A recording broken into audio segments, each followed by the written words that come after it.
Dobrý deň a vitajte. Dnes mám informáciu, ktorá môže zaujať tých, najmä mužov, ktorí riešia problém s plodnosťou a s kvalitou pohlavných buniek.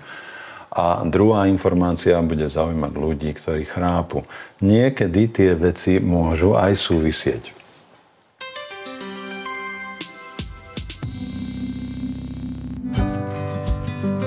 Bestsellery doktora Bukovského nájdete u nás za najlepšie ceny a k tomu špeciálne akcie a nové ponuky. akv.shop.com. Prvá informácia je moja snaha prispieť aspoň čo sa týka výživy k zlepšeniu reprodukčného zdravia. Tá informácia sa týka mužov, ide o systematickú analýzu dostupných, relevantných a spoľahlivých štúdií aj cez tú Cochrane Library, cez tú knižnicu, ktorá zhromažďuje a analyzuje dáta, že či sú naozaj spoľahlivo vedecky urobené, zdokumentované. 10 štúdií, ktoré skúmalo vzťah medzi zdravím, reprodukčným zdravím, teda kvalitou spermy. Oni do tých kritérií zahrnuli niekoľko zaujímavých vecí. Nielen koncentráciu a počet spermí, ich pohyblivosť a schopnosť pohybovať sa dopredu. Nielen sa nejako točiť na mieste. Objem spermí, antioxidačnú kapacitu, pretože pohlavné bunky prichádzajú do prostredia. Vzniká v nich veľa voľných radikálov, vznikajú v nich metabolity, pretože majú veľký metabolizmus pri tom pohybe a potrebujú mať dostatočnú zásobu vlastných antioxidantov na to, aby sa mohli chrániť počas tej namáhavej cesty. Takže sa vyšetrovala aj antioxidačná kapacita. V niektorých štúdiách vyšetrovali aj hladinu hormónov v krvi. Sledovala sa aj taká záležitosť, ktorá zase súvisí s kolagénom, a to je varikokéla. To sú v podstate hemoroidy v miešku, čo spôsobuje zvýšenú teplotu v oblasti, kde vyššia teplota znamená poškodenie pohlavných buniek. Skúmali tam aj pH semena, fragmentáciu DNA, teda genetické poškodenie génov, ktoré nesú spermie v sebe. DNA metyláciu, to sme si hovorili zase už viackrát, že je to považované za signál nejakého genetického zdravia, ale vieme, že to je aj komplikovanejšie. Nie vždy nevyhnutne vysoká miera metylácie, teda pripojenie metylovej skupiny v DNA na nejakých miestach tých našich genetických informácií musí znamenať, že gén je dobre chránený a že je to teda lepšie genetické zdravie. Niekedy to môže znamenať stimuláciu onkologických génov.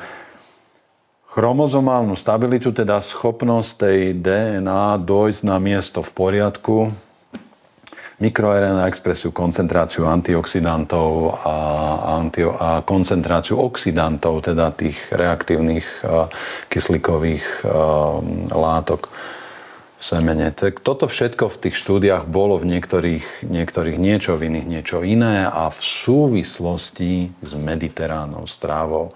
So stravou, ktorá nie je založená na kokosovom tuku, ani paleo, ani Atkinsovej diete, ani extrémne množstvo bielkovín. Je to strava, v ktorej je základným tukom olivový olej s veľkou antioxidačnou kapacitou, kde je veľa zeleniny, cesnaku, kde sú nejaké syry, kde sú nejaké ryby. Keď je tam mäso, tak je to chudé mäso, zvyčajne z nejakých hoviez alebo kôz. Hovoríme o tradičnej mediteránnej strávy, ktorá od Španielska cez Francúzsko, Taliansko a Blízky východ až do Afriky má viac menej spoločné charakteristické rysy, a k tým rysom patrí teda to, že je tam olivový olej, veľa zeleniny, cesnak, sú tam obilniny, tradične to boli celozrnné obilniny kedysi ešte, a sú tam zdroje bielkovín, ktorých nie je príliš veľa a ktoré nie sú veľmi mastné. Čiže nie je to strava, ktorá obsahuje veľa živočíšnych tukov, takto by sme to nazvali. Alebo zadefinovali to, že vo Francúzsku sa pije červené víno, na Blízkom východe sa nepije. To znamená, že to červené víno v tom teda nebude taký ten hlavný faktor. Vo vzťahu k reprodukčnému zdraviu v tých parametroch, ktoré som uviedol, z 10 štúdí, ktoré boli použiteľné na túto metaanalýzu, 6 preukázalo priaznivý vplyv mediteránnej stravy na tie parametre reprodukčného zdravia, ktoré sa týkajú mužských pohlavných buniek, spermy. 2 boli v tomto nejasné a 2 nepreskúmali, alebo neviem.